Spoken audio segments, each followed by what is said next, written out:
Hello friends, आज हम discuss करेंगे क्या जीएसटी मेंटेनेंस डिपॉजिट के ऊपर लगेगा, क्या जीएसटी रनिंग मेंटेनेंस के ऊपर लगेगा। जब भी कोई इंडिविजुअल बिल्डर के साथ कोई फ्लैट या ऑफिस या रेसिडेंशियल यूनिट बुक करवाते हैं तब बिल्डर को एक अमाउंट दिया जाता है, रियल एस्टेट डेवलपर को एक अमाउंट दी जाती है।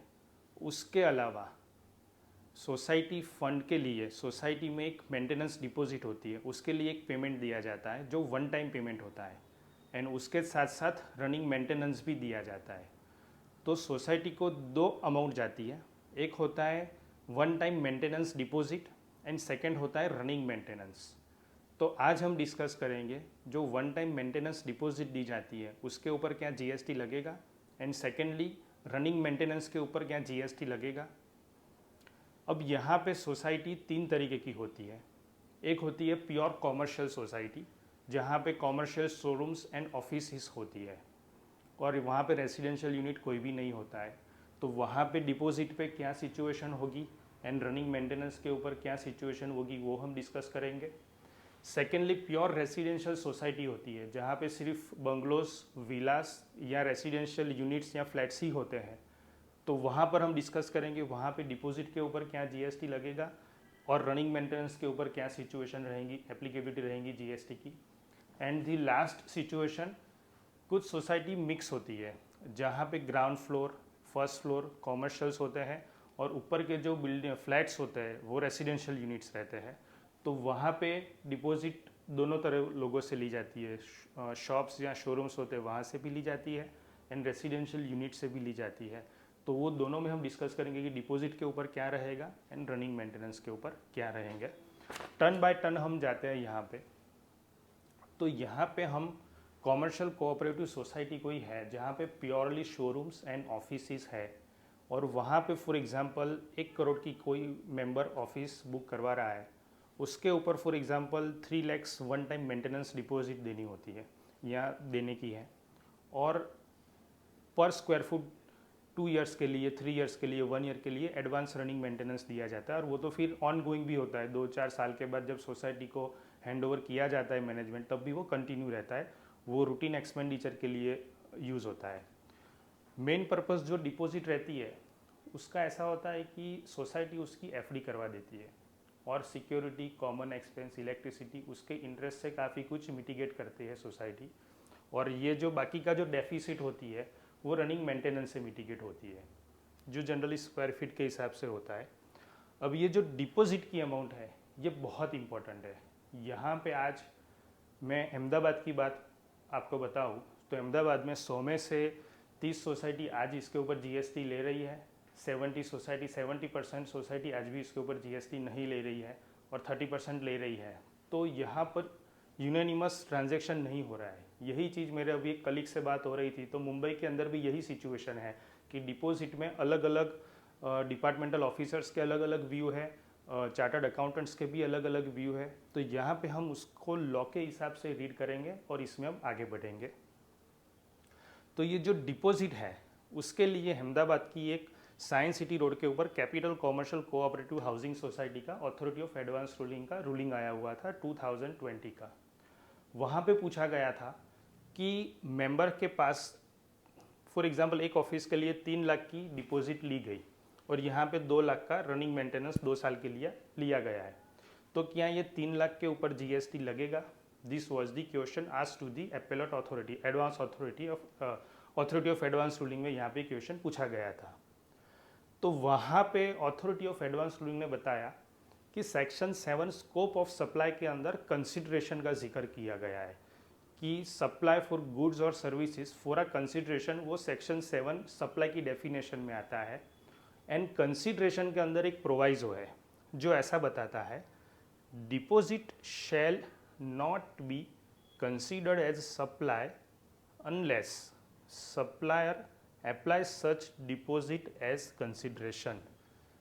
कंसिडरेशन की जो डेफिनेशन 2(31) में दी गई है वहाँ पे ऐसा बताया गया है। अब उसका मतलब ये हुआ कि जो डिपॉजिट होती है ना वो जनरली एफडी होती है, तो जब तक वो एफडी टूटेगी नहीं तब तक वहाँ पे जीएसटी नहीं लगेगा। तो अथॉरिटी ऑफ एडवांस रूलिंग ने बताया कि यहाँ पे जीएसटी की applicability at the time of collection या जब डिपॉजिट दी जाती है मेंबर द्वारा सोसाइटी को तब नहीं लगेगा। जब भी फ्यूचर में ये डिपॉजिट कम होगी उस वक्त जीएसटी लगेगा। तो यहाँ पे at the time of collection GST की लायबिलिटी अराइज नहीं होगी। बात आई रनिंग मेंटेनेंस की, तो वहाँ पे बताया कि yes society and members are separate person और यहाँ पे सप्लाई का ट्रांजैक्शन गिना जाएगा और यहाँ पे जीएसटी एप्लीकेबल होगा। तो ये बात हुई कॉमर्शियल सोसाइटी की। अब हम थोड़ा आगे जाते हैं प्योर रेसिडेंशियल सोसाइटी के अंदर। वहाँ पर भी डिपॉजिट का जो क्राइटेरिया है वो सेम रहेगा, क्योंकि जो डिपॉजिट रहती है ना उसमें ऐसा होता है कि मेंबर से वन टाइम डिपॉजिट ली जाती है। फॉर एग्जांपल एक फ्लैट मीत जाड़ा वाला ने बुक करवाया, वो वहाँ पे 10 साल के लिए स्टे कर रहा है, फिर उन्होंने किसी मिस्टर वाई को फ्यूचर में ये फ्लैट सेल कर दिया, तो मेरे नाम का जो शेयर सर्टिफिकेट है, मेरे नाम की जो डिपॉजिट है वो मीत जाड़ा वाला से मिस्टर वाई के नाम पे शिफ्ट हो जाएंगी। तो उसको एक तरीके से ऐसा गिना जाता है कि मीत जाड़ा वाला को डिपॉजिट वापस दे दी और वो डिपॉजिट नए मेंबर के नाम पे ट्रांसफ़र की, नए मेंबर ने डिपॉजिट दी, लेकिन पेमेंट वापस नहीं दिया जाता है और नए मेंबर से, इनकमिंग मेंबर से लिया नहीं जाता है, वो सिर्फ नेम ट्रांसफ़र हो जाता है। जैसे शेयर ट्रांसफ़र होता है वैसे ये नेम ट्रांसफ़र हो जाता है। तो यहाँ पर भी डिपॉजिट का सेम कंसेप्ट एप्लीकेबल होगा और यहाँ पर भी जीएसटी नहीं लगेगा रेसिडेंशियल कोऑपरेटिव सोसाइटी के अंदर। अब हम जाते हैं रनिंग मेंटेनेंस। तो रनिंग मेंटेनेंस के लिए कॉमर्शियल सोसाइटी के अंदर कोई भी एग्जम्पशन अवेलेबल नहीं था, तो यहाँ पे फ्लैट जीएसटी लगता है। लेकिन जो रेसिडेंशियल यूनिट है वहाँ पे जो जीएसटी में एग्जम्पशन नोटिफिकेशन है 12/2017, उसके अंदर एक एंट्री 77 दी गई है। वहाँ पे ऐसा बताया है कि रेसिडेंशियल वेलफेयर एसोसिएशन या रेसिडेंशियल सोसाइटी के पर यूनिट पर मेंबर का मेंटेनेंस अगर 7,500 रुपये तक का है तो उसके ऊपर जीएसटी नहीं लगेगा। और वो 7,500 से क्रॉस कर रहा है, मतलब लग्जूरियस जो रेसिडेंशियल यूनिट्स है जिसका पर मंथ मेंटेनेंस 7,500 को क्रॉस कर रहा है, फॉर एग्जांपल 8,000 है, 9,000 है, तो वहाँ पे जीएसटी एप्लीकेबल होगा even though it is a residential society. तो यहाँ पे बाइफर्केशन दिया गया है। तो रेसिडेंशियल सोसाइटी के रनिंग मेंटेनेंस के लिए क्वेश्चन आएगा कि वो 7,500 पर मेंबर पर मंथ से कम है या ज़्यादा है, उसी के हिसाब से डिसीजन लिया जाएगा। अब क्वेश्चन ये भी आता है कि कोई सोसाइटी में पर मंथ पर मेंबर का मेंटेनेंस 10,000 रुपीज़ है, तो जीएसटी 10,000 के ऊपर लगेगा या 10,000 माइनस 7,500 जो एग्जम्पशन दिया गया था वो लेस करके बाकी के 2,500 के ऊपर लगेगा। तो ये क्वेश्चन ट्रेड ने पूछा था सीबीआईसी से, और जीएसटी डिपार्टमेंट ने सर्कुलर 2019 में एक इशू किया 109 नंबर का, जो 22 जुलाई 2019 को आया। वहाँ पे बताया कि अगर 7,500 से ज़्यादा मेंटेनेंस हो रहा है तो टोटल वैल्यू के ऊपर लगेगा। उसका मतलब जो हमारा एग्जांपल था कि 10,000 पर मंथ मेंटेनेंस है, तो वहाँ पे एंटायर 10,000 के ऊपर जीएसटी 18% लगेगा, ना कि सिर्फ 2,500 के ऊपर लगेगा। तो ये एक क्लैरिफिकेशन दिया गवर्नमेंट ने।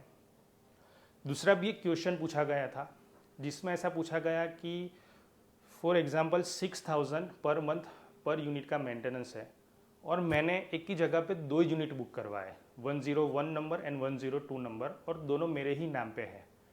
तो मेरा कुल मेंटेनेंस 6,000 प्लस 6,000, एक यूनिट का 6,000 मेंटेनेंस है पर मंथ का, तो मैं मंथली 12,000 सोसाइटी को ट्रांसफ़र कर रहा हूँ। तो यहाँ पे मुझे एग्जम्पशन मिलेगा या नहीं मिलेगा? तो यहाँ पर भी सर्कुलर ने क्लैरिफाई किया कि पर यूनिट पर मेंबर देखना है, पर मंथ पर यूनिट देखना है। तो उसका मतलब कि मेरा भले 2 यूनिट है मेरे, लेकिन मेरे सिंगल यूनिट का तो 7,500 से कम है, तो यहाँ पे मेरे दोनों यूनिट इंडिविजुअल ही गिने जाएंगे, भले सिंगल पर्सन के नाम पर है, तो यहाँ पर एग्जम्पशन बेनिफिट मिलेगा, जीएसटी एप्लीकेबल नहीं होगा। अब क्वेश्चन ये भी आता है कई बार कि कुछ कॉमर्शियल सोसाइटी, रेसिडेंशियल सोसाइटी, मान लो कि कॉमर्शियल में रनिंग मेंटेनेंस के ऊपर टैक्स लग रहा है, रेसिडेंशियल में 7,500 से ऊपर जा रहा है तो टैक्स लग रहा है। लेकिन सिलेक्टेड 10 फ्लैट की स्कीम है, 6 फ्लैट की स्कीम है या छोटी कॉमर्शियल बिल्डिंग है, तो वहाँ पे मैं मेंटेनेंस का टोटल करूँ पूरे साल का तो वो 20 लाख से क्रॉस नहीं हो रहा है। 12 लाख हुआ, 18 लाख हुआ, तो क्या इस केस में भी जीएसटी भरना है? फॉर एग्जांपल यहाँ पे 5 यूनिट की ही एक स्कीम है, 5 फ्लोर है, एक फ्लोर पे एक फ्लैट है, तो यहाँ पे टोटल मान लो कि 15 लाख हो रहा है पूरे साल की सोसाइटी की रिसीट, लेकिन वो पर मंथ पर मेंबर 10,000 7,500 से क्रॉस कर रहा है, फॉर एग्जांपल 10,000 है, तो यहाँ पे 20 लैक्स की जो थ्रेशोल्ड एग्जम्पशन लिमिट है वो सोसाइटी को मिलेंगी, चाहे वो कॉमर्शियल सोसाइटी हो या रेसिडेंशियल सोसाइटी हो। तो यहाँ पे हमको ये ध्यान में रखना है कि भले ही लिमिट 7,500 से क्रॉस हो जाए या कॉमर्शियल सोसाइटी है, लेकिन पूरे साल की एंटायर रिसीट अगर 20 लाख से कम है, जो फाइनेंशियल ईयर में हम खड़े हैं उसके प्रीसीडिंग फाइनेंशियल ईयर में हमारा टर्नओवर या रिसीट 20 लाख से क्रॉस नहीं हुई है, तो वहाँ पे जीएसटी का थ्रेशोल्ड एग्जम्पशन मिलेगा और जीएसटी रजिस्ट्रेशन नंबर लेके टैक्स पे करने की रिक्वायरमेंट नहीं है। वन मोर थिंग, अगर यहाँ पे जीएसटी नंबर हम अप्लाई कर रहे हैं, हम टैक्स पे कर रहे हैं ये सिचुएशन में और ये सिचुएशन में, तो वो टैक्सेबल सप्लाई गिना जाएगा। और जो भी इनवर्ड सप्लाई है, जो भी हमारी एक्सपेंसेस है, जहाँ पे हमने जीएसटी दूसरे वेंडर्स को दिया है, फॉर एग्जांपल सिक्योरिटी एजेंसी को हमने जीएसटी दिया है, मंथली जो बिल आती है वहाँ पे, हाउसकीपिंग एजेंसी को हमने जीएसटी दिया है, तो वो क्रेडिट मिलेंगी to discharge the liability against our outward supply. लेकिन अगर यहाँ पर है तो 100% क्रेडिट मिलेगी अगर कोई एग्जाम सप्लाई नहीं है तो, और यहाँ पर है और दोनों में मेंबर्स फॉलो हो रहे हैं तो प्रोपोर्शनेट क्रेडिट मिलेंगी। रूल 42 और 43 जीएसटी में दिए गए हैं, तो वो फॉर्मूला के हिसाब से पार्ट क्रेडिट यहाँ पे मिलेंगी। लास्ट पॉइंट में हम आते हैं, ये दोनों का मिक्सचर है, कॉमर्शियल एंड रेसिडेंशियल का।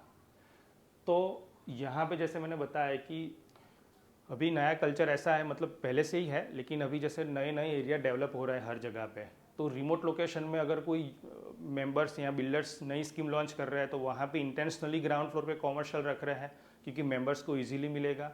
और जो सिटी के अंदर भी है वहाँ पर भी नीचे कॉमर्शियल स्पेस करने से रियल एस्टेट डेवलपर को एक अच्छा रेट मिलता है फ्लैट के कंपेरिजन में। तो जनरली अभी ये कल्चर बहुत फेमस हो रहा है कि ग्राउंड फ्लोर और फर्स्ट फ्लोर पे कॉमर्शियल यूनिट्स होते हैं और उसके ऊपर रेसिडेंशियल यूनिट्स रहते हैं।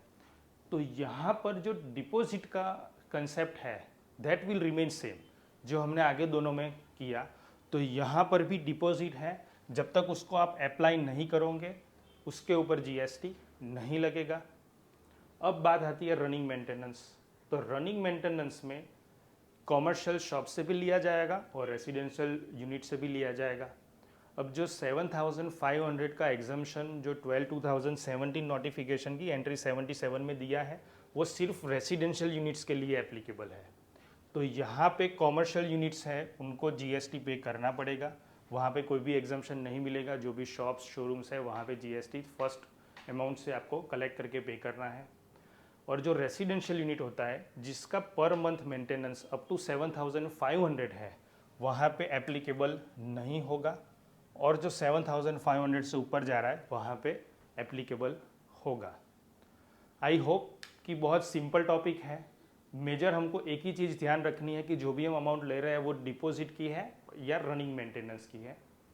अब यहाँ पे मैं एक पॉइंट जो लॉ में नहीं है लेकिन प्रैक्टिकल स्मूथनेस के लिए हमारे सब क्लाइंट को गाइड करता हूँ, वो ये रहता है कि जो डिपॉजिट की अमाउंट ली जाती है ना वो कई बार ऐसा होता है कि यूटिलाइज हो जाती है क्योंकि मेंबर्स कई बार लेट दस्तावेज करते हैं, पेमेंट लेट करते हैं या बुकिंग कम हुआ होता है।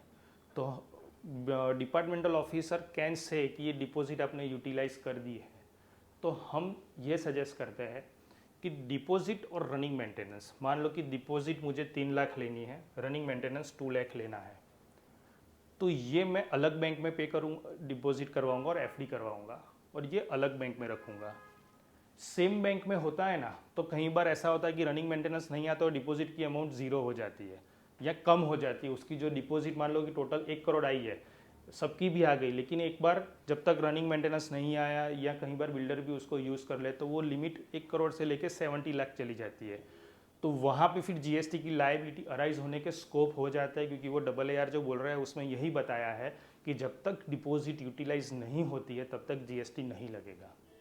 तो सेफर साइड हम हमारे हर क्लाइंट्स को यही बोलते हैं कि डिपॉजिट आप सेपरेट बैंक अकाउंट में एफडी करवाइए और वो लिमिट कभी टूटनी नहीं चाहिए, वहाँ पे सिर्फ जाना चाहिए, विड्रॉ नहीं होना चाहिए। और जो रनिंग मेंटेनेंस होता है वो आप अलग बैंक अकाउंट में रखिए। तो जब भी फ्यूचर में डिपार्टमेंट का ऑडिट आएगा और आप ये AAR रिप्रेजेंट करोगे और आपने डिपॉजिट का एक अलग से बैंक अकाउंट का स्टेटमेंट दे दोगे, तो डिपॉजिट के ऊपर कभी भी कोई डिस्प्यूट नहीं होगा और आपकी लायबिलिटी वहाँ पे राइज नहीं होगी। I hope the issue is clear. Thank you.